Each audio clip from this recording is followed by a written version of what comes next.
There are two types of taxes. So one is direct tax and another one is indirect tax. Defense expenditure, one of the highest expenditure of total expenditure of India. What are the best examples for that indirect taxes? Just GST, goods and service taxes, considered as indirect taxes. There are two types of public debt. So one is internal debt and external debt.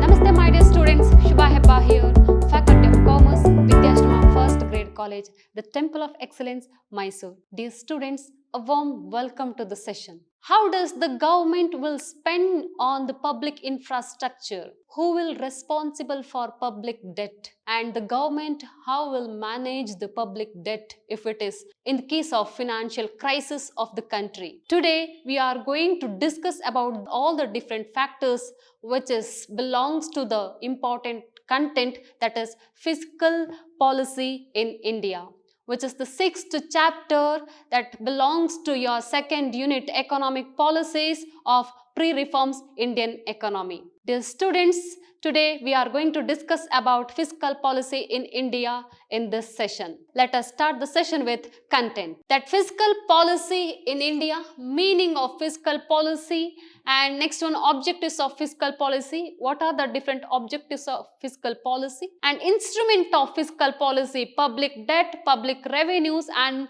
public expenditure and budget deficit. So these are all the different instruments of fiscal policy. Meaning of public revenues, and there are different types of tax revenues and non-tax revenues, and then public expenditure, again two types of public expenditure, that is planned expenditure and non-planned expenditure, and another one important instrument of fiscal policy, that is public debt and the management of public debt. In this session we are going to discuss about these are all important content which belongs to fiscal policy in India. What is fiscal policy? Fiscal policies is concerned with the government to provide a stable economy by regulating the finance.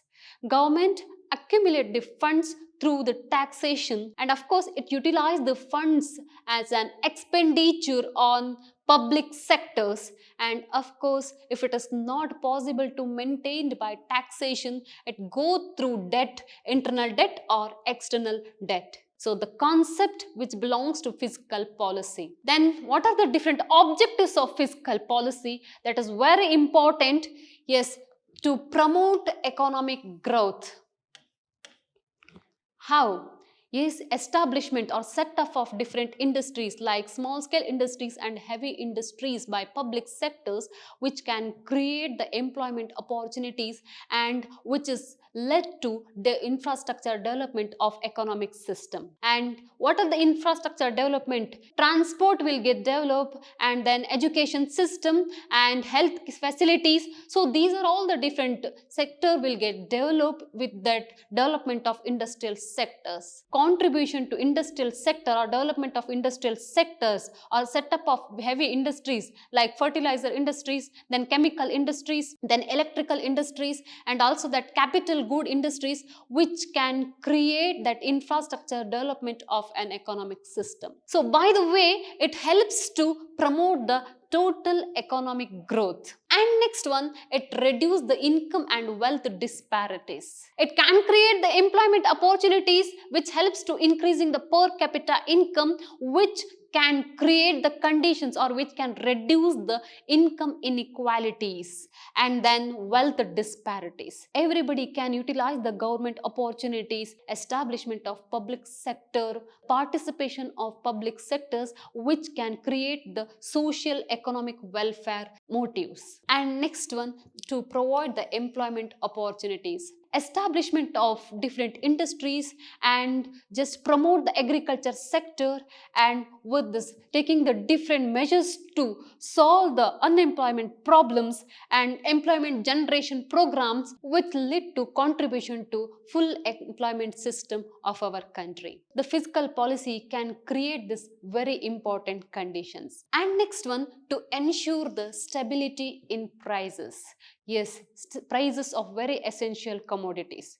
That fluctuations in prices or that inflation, deflation, it is a common phenomenon in that economic system. Yes, by providing the subsidies for essentials like gas, electricity and then water supply, which helps to affordable price to the common people. So this is the real objectives of fiscal policies. And next one, to correct balance of payment deficits by encouraging the exports, by increasing the subsidies and producing the important products which that import substitution products which can create the balance of payments. So, and next one, provide that effective administration. The much more importance that expenditure on police, then defense, then education sector, then legislature, judiciary. So these are all the sectors which can secure the economic system and then which can secure the political conditions of the countries. That is why the fiscal policy is one of the important instrument which helps to smooth the functioning of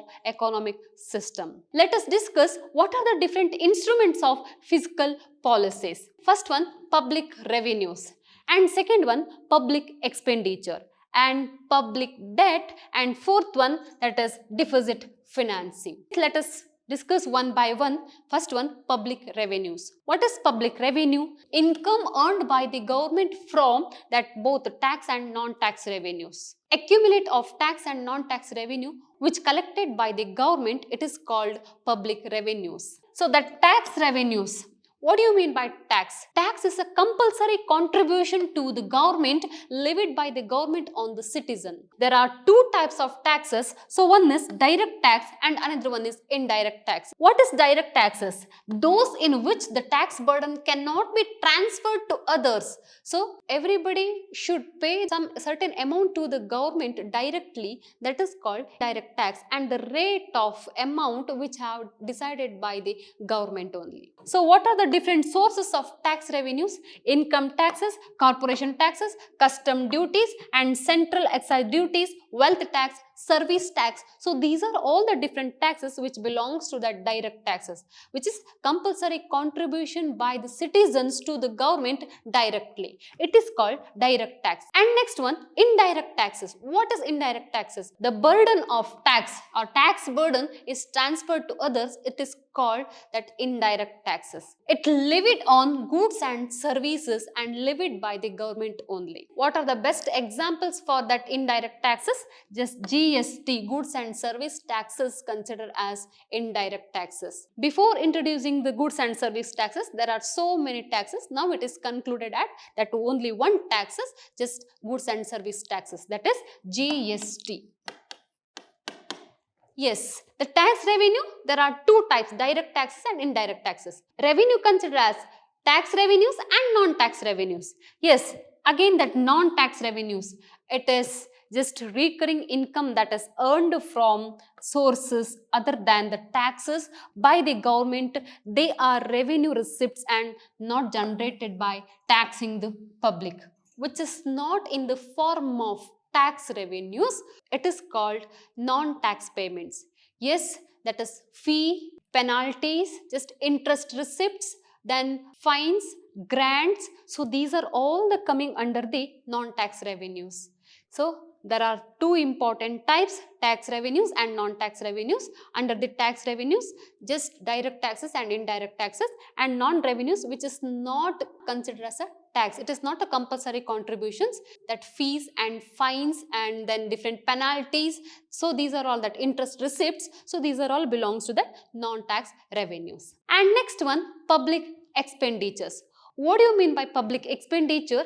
It is incurred by the government for the promotions of economic, social welfare of the people. The government always responsible for public and for providing the services and just to maintain the social welfare of the people by different manners. It has to spend so many amount of money on that improvement of education sector, health sector, then transport, roads, communications. So just improving the infrastructure development also, as well as improving the agriculture sector and industrial sectors. That is why it spends a lot of amount of money on these are all the sectors. This is called public expenditure. What is the real causes to increases in public expenditures. First one, provisions of social services. That India is a mixed economic system, participation of socialist and also as well as capitalist, in the sense the government taking a major role to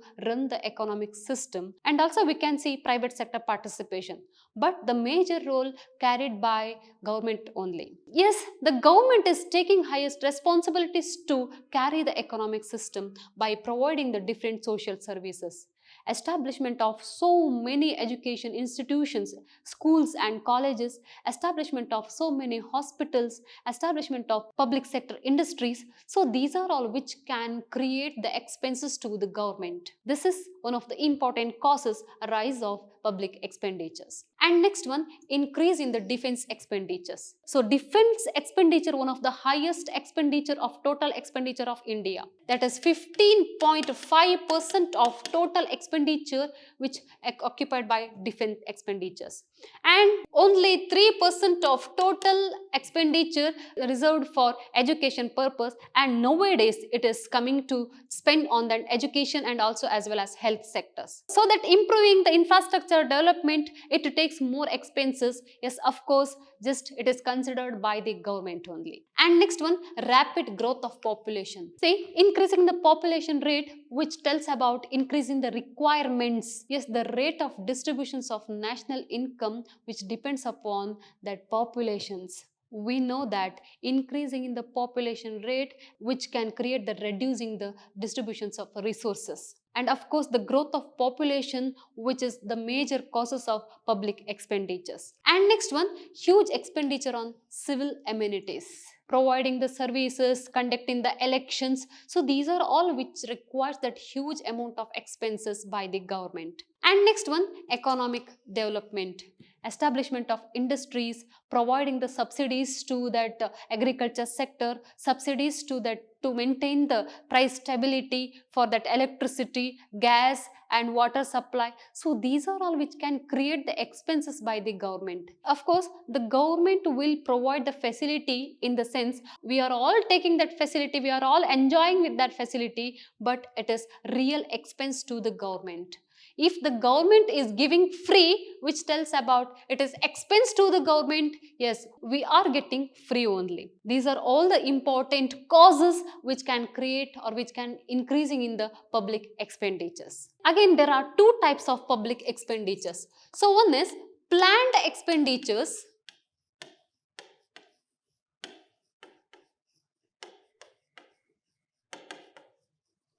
One is planned expenditures and another one is non-planned expenditures.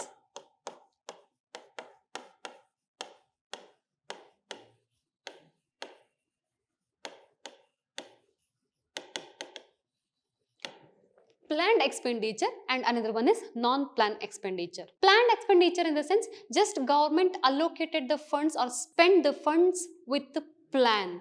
For example, providing the subsidies for agriculture sector, expenses on industrial sectors, and then education sector, and then healthcare facilities, providing the funds for infrastructure development. So these are all coming under the planned expenditures. And non-planned expenditure which can created in suddenly. If the government will take any certain activity, certain programs for urgent purpose, so which can create that particular expenses, it is considered as non-planned expenditures. So these expenditure can occur with a non-plannings. This is considered as planned expenditure and non-planned expenditures. Next, another one important instruments, that is public debt. What do you mean by public debt? It refers to borrowing of the government to meet budget deficit. If it is not possible to meet the expenditure by fund itself, the government can borrow the loan from internal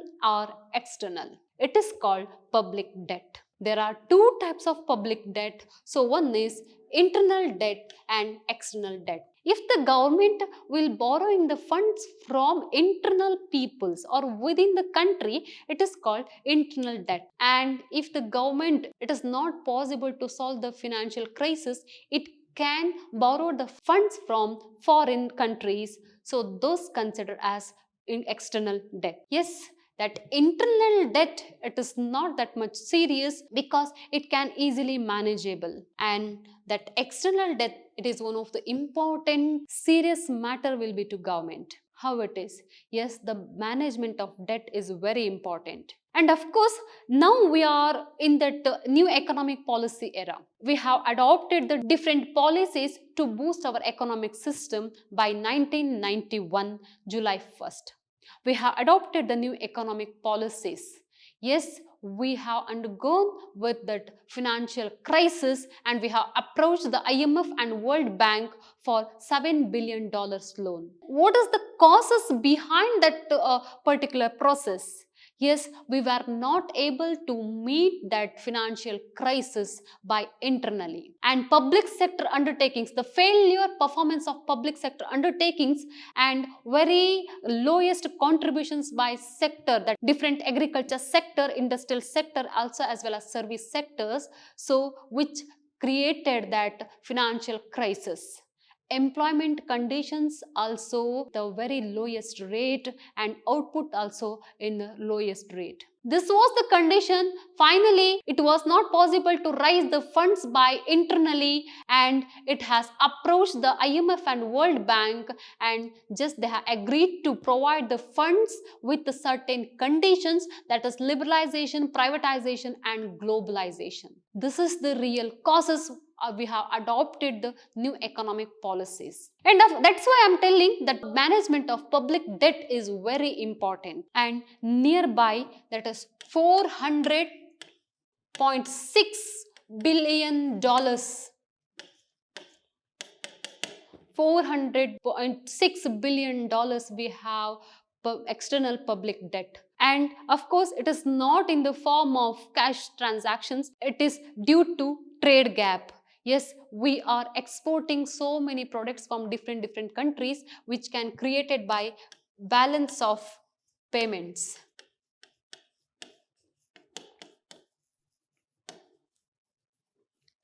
Which can create by balance of that deficit balance of payments. Deficit balance of payments, which means import is more than exports. Yes, so this was the conditions. How to manage the public debt? It is very required to manage the public debt because it create the financial crisis in the country. How to manage the public debt? Yes, that is greater reliance on domestic borrowings. Greater reliance on domestic borrowings. Borrowings over external debt. And consolidation of debt portfolio, and with this interest cost of public debt must be minimized. So these are all the different content which can helps to manage the public debt. These are all the different instruments of fiscal policy, and one of the important instruments, that is fiscal deficit, and other content like budget deficit, financial commissions. These are all we'll discuss in the next session. Dear students, this is the time to end this session. Thank you for joining me in this session. Keep watching, read well. Thank you.